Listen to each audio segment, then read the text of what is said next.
While working on my next piece, I stumbled upon a really cool harmonic movement that sounded awesome. Except it doesn't really make sense, so I tried to analyze it to figure out why it sounds so cool to me, because that's what I do, and I was stumped. For over a week, I tried to understand how this random chord duo works until I finally found the answer using a relatively obscure music theory tool.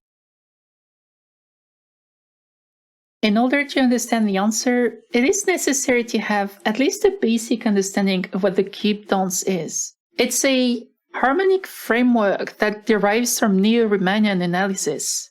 I really don't think I mastered the topic enough to give a masterclass, so I highly recommend you watch 12Tone's excellent video on it. I already knew about neo-Riemannian analysis when I came across it, but I wasn't too interested in it because, to me, it was a natural consequence of counterpoint and voice leading. But 12Tone's video made me really interested in the topic, and I learned that there was a lot more to it than I had assumed. For the purpose of my video and answering my question, I'm going to give a quick summary, but I really recommend watching 12Tone's video for a more in-depth explanation of the cube dance and where it comes from. If you do, you can skip the next section. I'll put a timestamp for when to skip to, or you can go to the next chapter. Let me ask you two questions. If given two random triads, is there a way to quantify how close these triads are? And if so, by that measure, what is the furthest that two triads can be? These are pretty natural questions to ask, especially if you have a background in math like I do. Well, neo-Riemannian analysis tries answering this question by defining the distance between triads as how much voice leading is needed to move between them. The smallest amount of voice leading naturally is to move as few notes as possible, as little as possible, which means for us moving one single note by half step. It transpires then logically that the furthest two triads can be is the opposite of that, moving as many notes as possible, as much as possible. So we can already define the distance between two chords as the number of half steps needed to reach one from the other. Be careful, there is something extremely important to remember here. This movement must be done from triad to triad. We can't use seventh chords, so we can't have intervals lower than a minor third or higher than a perfect fourth between two adjacent notes. I'll spare you the details of the calculations, but analyzing triads in this manner creates 4 distinct groups of 6 triads each that just loop into one another through basic voice leading. These are called hexatonic cycles. A fun result with them: within these cycles, the furthest two chords can be is 3 steps, and two chords 3 steps apart are called hexatonic poles. Then the hexatonic cycles link to one another through the 4 different augmented chords. This leads to a really pretty graphical structure, and that is the cube dance. So, seeing this graph, you can probably infer that since the largest distance between two triads within the same cycle is 3, and there are 4 cycles, then the largest distance between any two triads has to be double that, right? Well, surprisingly, the answer to that is actually closely related to the answer to my question: why do my two chords sound so good together? Okay. I showed you the 2 chords earlier, so let's listen to them in context, at least as a piano reduction. It's spoilers for my next piece, but oh well, I'll finish it eventually, and then it won't be spoilers anymore. So if this is still a spoiler for you, well, thank you for watching this early, and thank you for listening to this rambling of a music nerd with wings. And if this is not a spoiler to you, then thank you for listening to my music, and thank you too for listening to my rambling. Anyway, let's listen.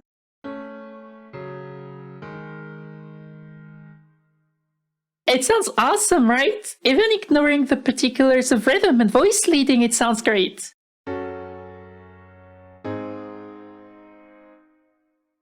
So, why does it sound so good?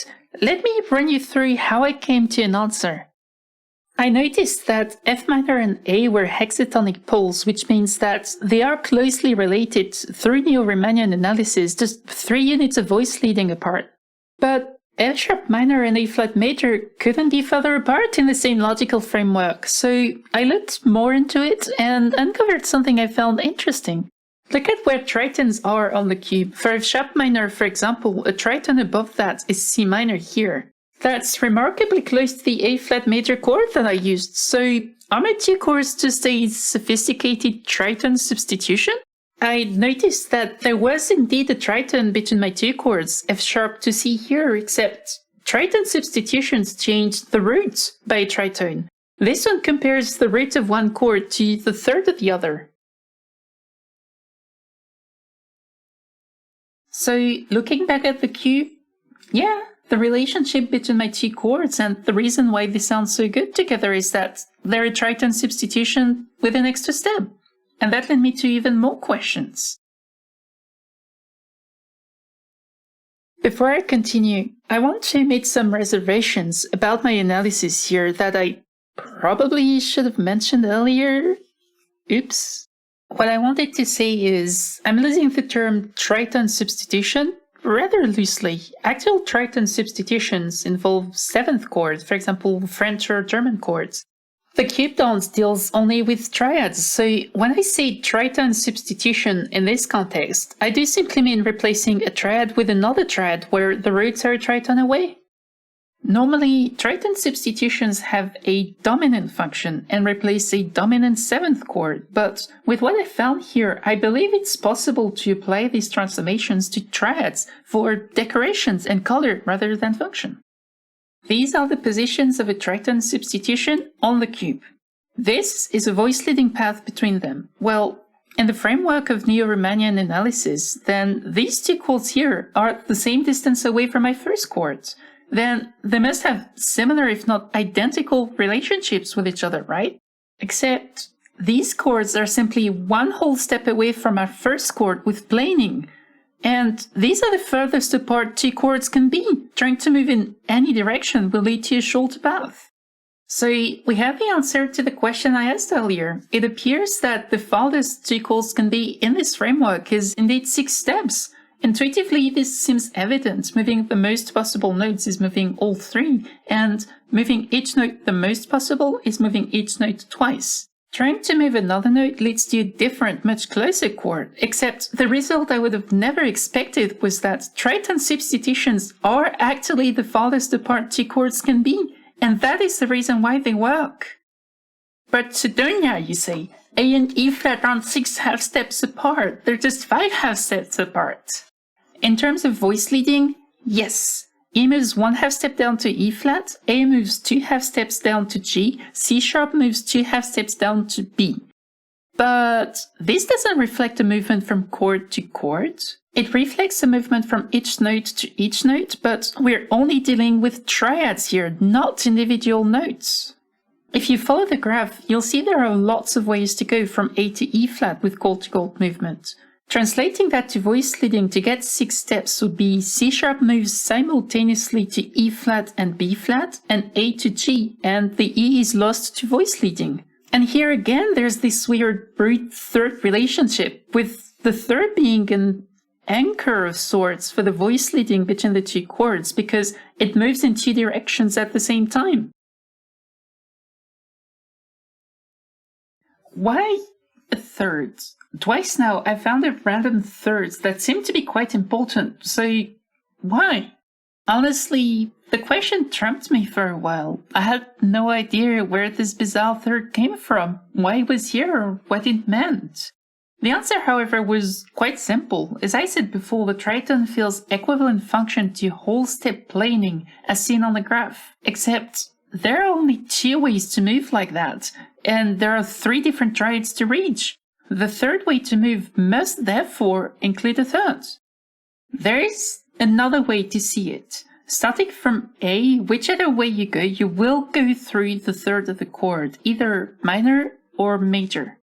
This is where this third comes from, and this is also why it is the anchor that moves in 2 directions at once. It is natural then that the note lost to voice leading is the one that isn't involved twice. This means that the augmented triads are more than just transitory steps between 2 hexatonic cycles. They're nodes for the transformation that lead from one to another. I also noticed something interesting. Check this out. If we take the bottom path from A to E flat, then the chords will inevitably stop by a D augmented as a node to reach the target E flat. Except, look at this! The other two equivalent chords are G major and B major. G, B, and D forms a G major triad, which is exactly one of the two chords that we found were equivalent to the tritone substitution.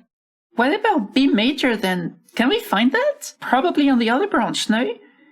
No, it actually took me a long time to find it, and originally I thought it was impossible to find using only one node, but the B major is right here. E flat is equivalent to D sharp, and D augmented is equivalent to F sharp augmented. And the E flat?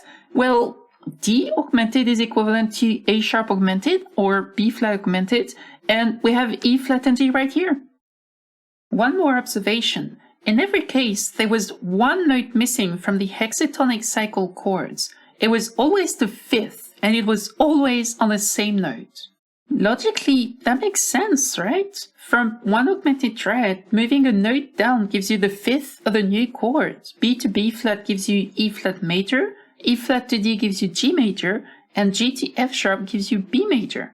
Then, from one row of the hexatonic cycle to the other, you change the chord quality by moving its third. So, the one note left to change in the triads are the roots, and those roots move down to form the new augmented triad. That's why this augmented chord or node is common to all three chords we looked at earlier. Both are actually, since one determines the root and one determines the fifth. The row of the hexatonic cycle then determines whether the chord is minor or major. This is all pretty evident, of course, but this is where I was stunned. It works both ways, moving notes up instead of down if going in the other direction. Except, there is a pretty big difference between the two options. You can find every note of the E flat augmented triad here, but going the other way, you can't find any. The root of the note disappears in this direction, but remains in this one. This led me to a new conclusion. The cube dance is directional. An important definition for the rest of this section: two notes or chords are said enharmonic when they are written differently but sound the same. They are not strictly equivalent, functionally they're different, but that's another topic, maybe for another day. With that out of the way, I want to point something out. The chords, as they are written on the graph, are locked. They come as the result of simple stepwise voice leading. You could write them as their enharmonic equivalents, but it's not the easiest way to write them, so arguably, this way of writing the chords is correct. Note that this also applies to augmented triads, despite them being symmetrical. D, F sharp, A sharp can also be written F sharp, A sharp, D, but D is enharmonic with C double sharp, which is how the actual F sharp augmented triad would be spelled. Similarly, the A sharp augmented triad would be A sharp, D, F sharp, or A sharp, C double sharp, E double sharp, and harmonically that would be B flat, D, and F sharp. D augmented is then the correct way to spell this chord, and each other option is one enharmonic step away from it. Now we have a new secondary measure of distance, enharmonic distance, or how many enharmonic movements are required to go from one chord to another in their simpler spellings. Let's see what we can do with it. Let's have a look at this E flat augmented again. Its spelling is correct. E flat G B is the simplest way to write it. The others are G B E flat or G B D sharp, and B D sharp F double sharp or C flat E flat and G, one enharmonic movement away both. And we're finding this bizarre third relationship again with this note that's stable through this transformation of the triads to keep the distance to one enharmonic movement. This one is a little easier to understand though. To obtain the other augmented triad spellings, we only have to modify either the root to its sharp enharmonic equivalent or the fifth to its flat enharmonic equivalent. This is the exact opposite movement to the one we needed to reach the augmented notes from the other triad, where we sharpen the fifth or flatten the root, which makes a lot of sense. Anyway, back to the E flat augmented. Since we've established that it is the preferred way to spell this augmented chord, then it makes sense that the corresponding triad E flat major be in the center of the three movements from it. Similarly, D, D flat, and C major should also be the first hexatonic poles that link to the augmented triads. And since we saw earlier that hexatonic poles were a third apart, then we don't have a choice on where to place those on the graph. Now then, where do we place all the remaining triads? Let's have a look at what we know with E flat augmented as an example. The two triads other than E flat major, which we've already placed at the center, can be obtained by moving from an augmented chord keeping either the root or the third as roots of the new chords. They're both one voice leading a step away, so how do we tell them apart and choose where to place them? While trying to figure this out, I found something that confounded me. Remember, the E flat major triad we chose as a center is a tritone away from the A major triad, and our two missing triads G and B major are one whole step planing away from it. Except, I noticed that one of them, specifically G, is actually the diminished triad in the key of A major. So I looked at other cases, and this is actually consistent throughout the cube. For example, in F sharp minor, the tritone is C minor, and the G triads linked to the same note are E minor and A flat minor, or D sharp minor. And G sharp is exactly the diminished triad in the key of F sharp minor. So there is a clear asymmetry between the two chords, not in relation to their associated notes, but in relation to the tritones. They're polar opposites on the cube. So does that mean we should place G or B closest to A? One could argue for either G because of its stability in the movement through the cube, or B because it's closest to the actual chord in A major, B minor compared to G diminished. Since we're looking at enharmonic distance here, remember what I found earlier when I was looking for the notes of each of these triads on the cube? B major was the hardest to find and required changing D augmented into F sharp augmented and E flat into D sharp, so two enharmonic movements. E flat was easier to find to switching D augmented to B flat augmented, which, as we saw earlier, was one enharmonic movement, and G was the easiest. It's spelled right here in the cube. Logically then, G is actually closer to A than B is, and with this new measure, B is actually farther from A than the tritone. We can then apply this to every one of the hexatonic poles that we found, looking at which chords require the fewest enharmonic movements to be spelled on the cube, and placing those closest to them. And with that, we've redrawn the cube, but in a way that's constrained and not open to interpretation based on the measures that we defined. There are more considerations to take here and more patterns to notice. Some of my choices might even be incorrect or suboptimal. For example, in the A hexatonic cycle, the F chord is spelled without enharmonic movement, but I still chose to place A closer to the center because it leads to a beautiful rotational symmetry. But the video is getting quite long now, and I've already explored a lot more than I intended to. So I'll start the exploration here with my redrawn cube, keep going for myself, and maybe make another video in the future. There is one last thing I noticed that I want to point out. Look at the spellings of the augmented chords that we defined based solely on enharmonic distance. C, D flat, D, and E flat. The D appears twice in the forms of D flat and D. That's a consequence of the cube's natural symmetry and directionality. But look at what note starts it all. It's C. Is this proof that C truly is the center of Western music? Well, no, the opposite actually. I think the reason why C is the root of this entire thing, and by the way should therefore be placed at the top of the cube, is because it is the center of Western music. As in, it is the root of the key, the major key, that has no accidentals. I have no proof for this, but it seems like the most logical explanation to me. Also, I want to emit another reservation for my analysis here. I keep talking about correct or easy ways to notate chords, but I never really defined what that means. A chord that has fewer accidentals is easier to notate than a chord with more accidentals, especially double flat or double sharp, but is sharp easier than flat, or the other way around?